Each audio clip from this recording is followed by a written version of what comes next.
main reason it was a failed venture. I can't sit here and tell you it was a successful venture because it was not. So So you started with little or no capital? I started with, yeah, I'll say little and no capital. Yeah. Okay, and so what was the first? How long did that last? It only lasted maybe 3 or 4 or 5 months. Okay. And what really happened was, this was another lesson in business, was that the pharmacy that I worked for previously sued me, and on a competition type of lawsuit, and right, wrong, or indifferent was irrelevant because I never had the source of funding to defend myself in law. So that was my first lesson in competing with the big boys. I realized at that point in time that breaking monopoly isn't as simple as just opening up, because people are very territorial. Companies are very territorial with the product. So you have this fiasco on your hands. It was. And was that discouraging? It was a low point in my life. Okay. I questioned, why I ever even considered doing such a dumb thing. So, but you went back to it, right? I did. I was a glutton for punishment. And, for some reason, I just felt I needed to do it, number one. Number two, one of the things that the lawsuit created was a situation where I couldn't work in my own field of training, which is nuclear pharmacy. So I ended up working in a retail setting or hospital setting until the time elapsed when I was allowed to, I guess, work in nuclear pharmacy. That being said, there weren't any jobs in nuclear pharmacy. But during that time frame, what happened was there was a physician in Las Vegas, Nevada, that heard my name through a friend of a friend of a friend. And he was looking for a nuclear pharmacist to open up a pharmacy in Las Vegas, Nevada, because it was a monopolized market and they were being abused. They felt they were being abused. So he wanted to try to bring in a pharmacy to create competition, stabilize pricing, and increase service. And I agreed to go take a look at it. And I'll be honest, when I first heard it, I really didn't think much about it, because at that time Vegas was a small city. It maybe had 300,000 people. It wasn't a very busy nuclear pharmacy market. Went up there and really all I wanted to do at that point in time in my life was just have a job. I don't feel I'm an ambitious person or set out to conquer the world, but I did want to work in the field of nuclear pharmacy because I truly had a passion for it. So I went to Vegas, and it was a small market when it started. The interesting thing about Vegas, though, is that at that time, this was late 80s, maybe, it was 1992, 93. And Vegas kept growing. And whether I did a good job or a bad job, I was going to benefit by the sheer growth of Vegas, because it really, from 300,000, when I left, there was 1.8, 1.9 million people. Wow. So how long were you there? I was there for 19 years. Really? Yeah. And wow. it grew and grew and grew. And, we did do a good job, but, the reality was that, the growth of the city was big. So the customers for nuclear pharmacy are hospitals? They're either, they started off as hospitals. They kind of evolved and went to the outpatient center arena, or the cardiologist. Okay. When I first started, it was all hospital-based. Little by little, it kind of gravitated towards the outpatient arena, which is a nuclear cardiologist, or cardiologist who has nuclear medicine capability, or an outpatient imaging center does nuclear medicine. And the trends over the years has been getting out of the hospital, going to the outpatient arena, which worked in my favor also on the business side, because my competitor's strength was big business, hospital, national contracts, that type of stuff. But it turns out that as the business shifted to the outpatient arena, they're nothing more than the same as me, small independent businessmen. If you look at a physician's office, it's just a small businessman like myself, and I think it gave me the edge at that point. So you're now into your second pharmacy, right? Mm-hmm. Well, actually, the first pharmacy was Las Vegas. Well, I'm sorry, my second attempt. Yes. Okay. You are correct. Yeah, but this time it takes off. And you began to find success? Yes, I did. Yes, I did. One of the things I had to do, my wife was reluctant to move to Vegas. She's from El Paso, and is, one of my driving forces anyway. And I had to commit to coming back to El Paso somewhere down the road. So I knew I had a time limit that I had to come back. But as the Vegas pharmacy started succeeding, we started looking at going back to El Paso because at that point my time had expired for the non-compete issues that I had in the past. So I started working on El Paso while I was in Vegas. And it was the same type of thing. It was a monopolized situation, and the customers were being taken advantage of. And similar to Vegas, the only difference was it wasn't as big a market as Vegas was. And we opened up Vegas in '93 and El Paso in '95.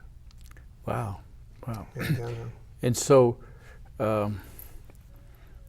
so you learned the business then in Las Vegas. I was learning the business. I can't say I had a grasp on it yet. Okay. Okay. But I was learning.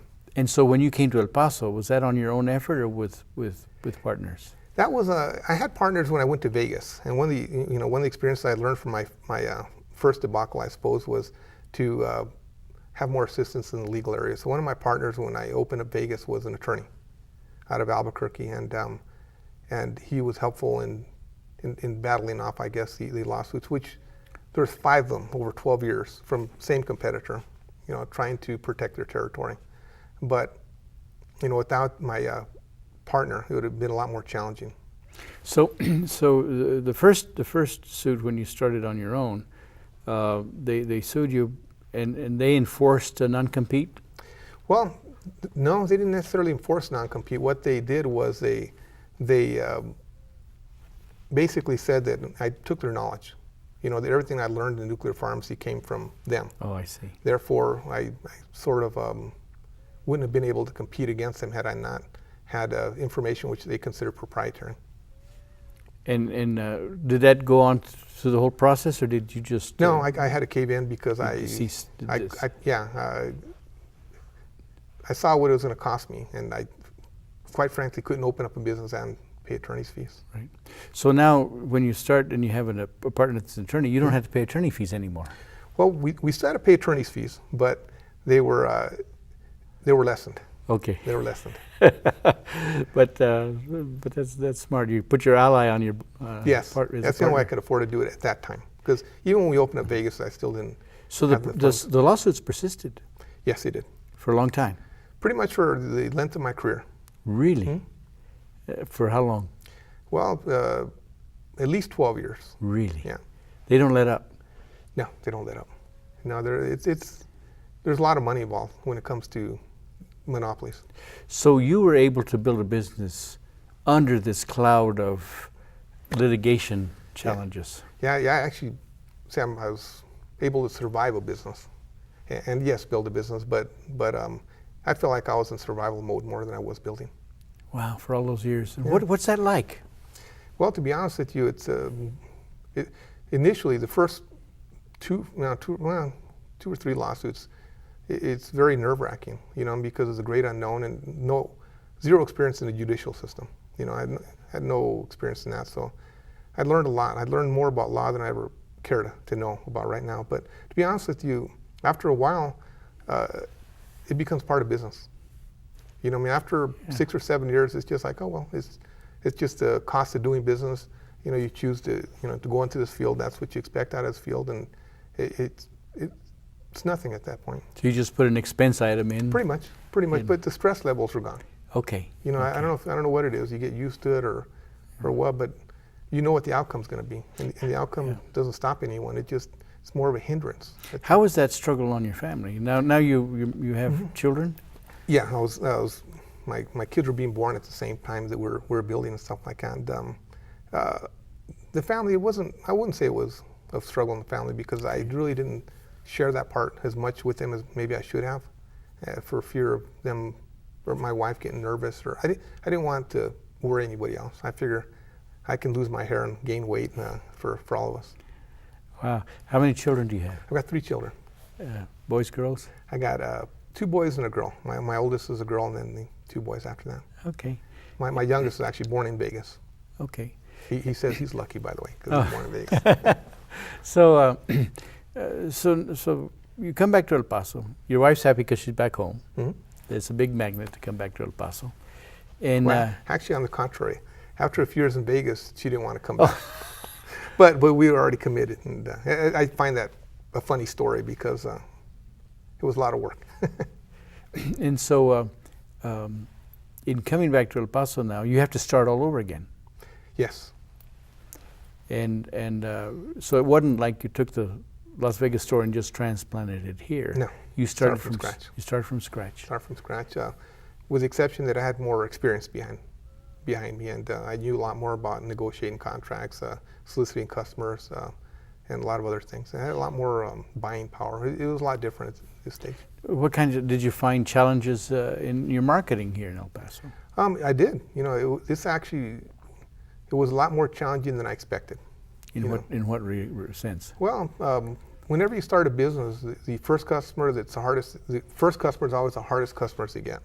And once you get the first one, you know, they start trickling in. But it was very difficult here in El Paso because people were reluctant to change, and they were used to doing business with big companies. And to give a little guy an opportunity here was to convince him of that was tough. So you started your business in El Paso in the 90s. Yes. What was it like as a Hispanic building a business in the 90s? You know, at that time, it wasn't as Hispanic friendly as I would have liked it to be. At that point in time, the positions of administration were held by non-Hispanics. And, you know, it shouldn't make a difference, but it felt like it did. You know, I mean, now it's a little bit different. You know, a lot of administrative positions are held by Hispanics, which they don't look at someone who's Hispanic as not capable of doing it. And I think at that time, maybe it wasn't the case. So how did you face that challenge?